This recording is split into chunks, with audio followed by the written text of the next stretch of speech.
Good morning, class. Welcome to this lesson on Geometric Optics 5, the mirror/magnification equations. Today we will be able to define the terms and the signs in both the mirror and the magnification equations. So all we're really going to do, I'm just going to give you some equations and I'm going to tell you what all the terms mean, and it's your job to plug the numbers in correctly. But as a student, I think it's difficult to actually do that because there's so many positives and negatives here that it's really hard to get things, it's really easy to get these things confused. So let's start. As you can see here, we have two ray diagrams. We have two ray diagrams for a concave mirror, and these are drawn a little bit differently than what we've seen before. As you can see, this one is hitting the center of the mirror, right at the principal axis. But really, what these diagrams are trying to show is that in these mirror diagrams, we'd have a bunch of similar triangles. We have a bunch of similar triangles. Okay, as you can, this triangle, because they have the same angles here and right angle, these are similar triangles. Same thing, these two are also similar triangles. And based off these similar triangles, we have set up a few equations. Now, I'm not going to derive those equations. I'm not going to derive them. No derivation. No derivation. I'm going to show you what they are. I'm going to define the terms, and that's it. Okay. So first, looking at these two right here, notice we're going to have four terms essentially, five including magnification. I'll get to that in a second. We have the object height. So this is the actual height of the object. Okay, so that's defined as HO. Okay, we have the object distance. That's going to be DO right here. That's a distance from the object to the mirror.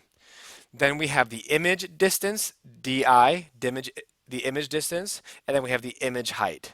So we have object height, object distance, image height, image distance. Okay, so really, this is going to set up with our first equation is going to be called the mirror equation.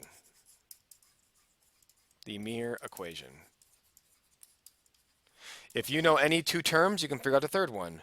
So 1 over DO plus 1 over DI equals 1 over F.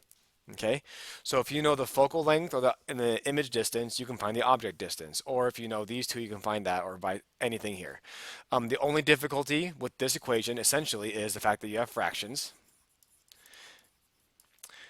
And so that means you have to find the common denominator to add these up. And then at the end, like say you're trying to solve for the focus length, at the very end, you would get a number here. You have to remember to flip it or take the reciprocal of what this is because it's all under 1. So that's really just a difficulty there. It's just basic math. Can you work with fractions and this equation? Okay. And on top of that, we have the magnification equation.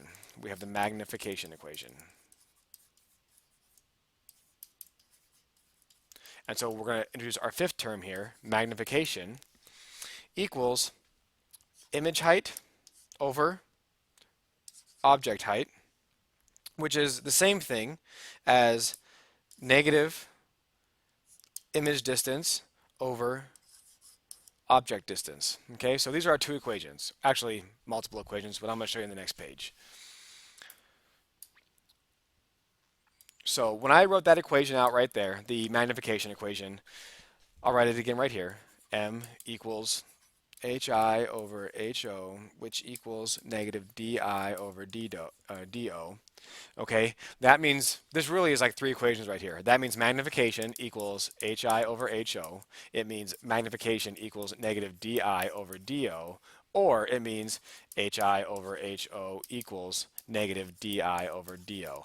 So it's going to be your job as a student to figure out what you have given in the problem and figure out which equation you can use here for magnification. But what is magnification really? As you can see, the units are going to cancel out. If we have centimeters or meters or millimeters or whatever, the units, if this is both centimeters, these will both cancel out. So magnification is just a number. It's just a scalar.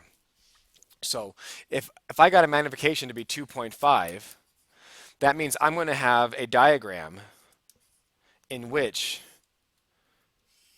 my image, okay, that's not a very good diagram. It's almost drawn to scale, but not really.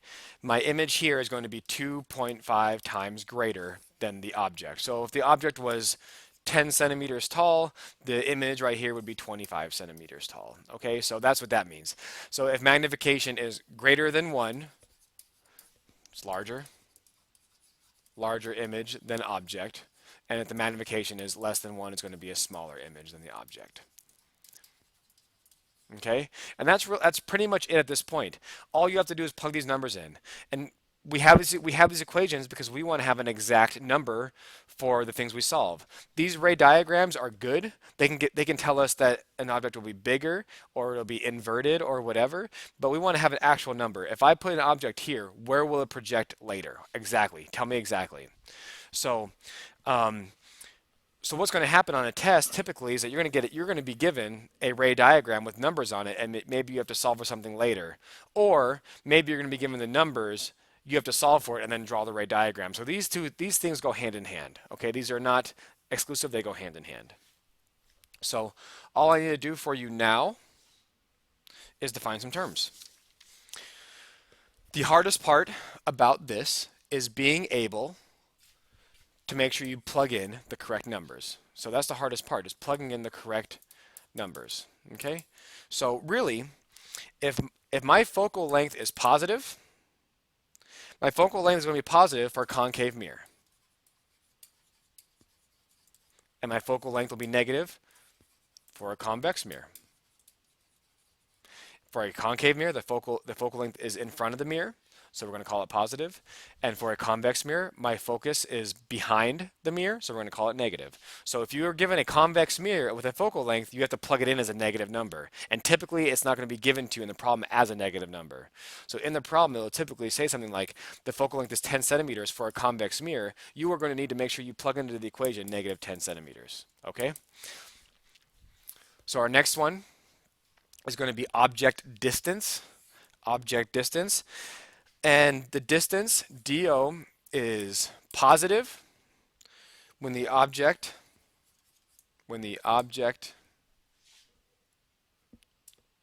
is in front of the mirror. Okay? Object is positive if it's in front of the mirror, and DO is negative if the object is behind the mirror. Now, you might be saying, wait a minute, how can my object, in both this example and this example, my object is both in front of the mirror? That doesn't make any sense. And so I'm going to put a little asterisk right here and say we'll get to later.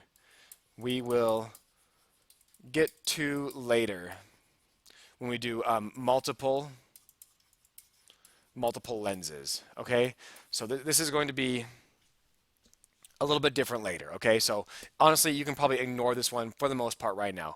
Our object is always going to be in front of the mirror, so DO is pretty much always going to be positive.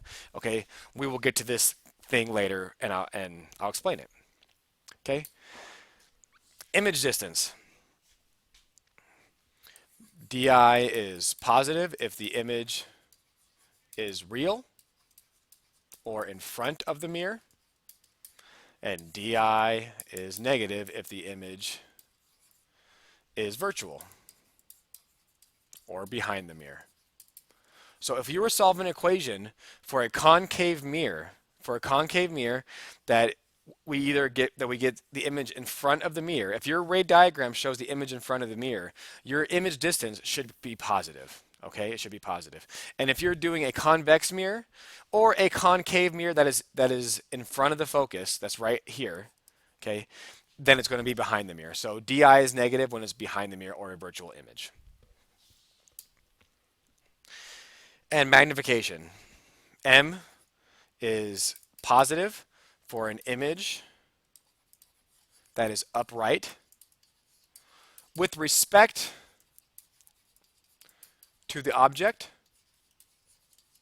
meaning in this example with the convex mirror, my object is facing up or north, if you want to call it. My image is facing up or north on this thing. But however, if my object was down here and my image was down here, that would still be positive. They're both the same. Okay, they're directly related.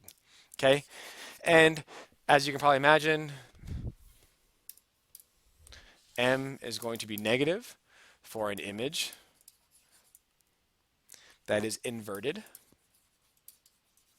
with respect to the object. So just like this example right here, if the object is up and the image is down, or the object is down and the image is up, m is going to be negative.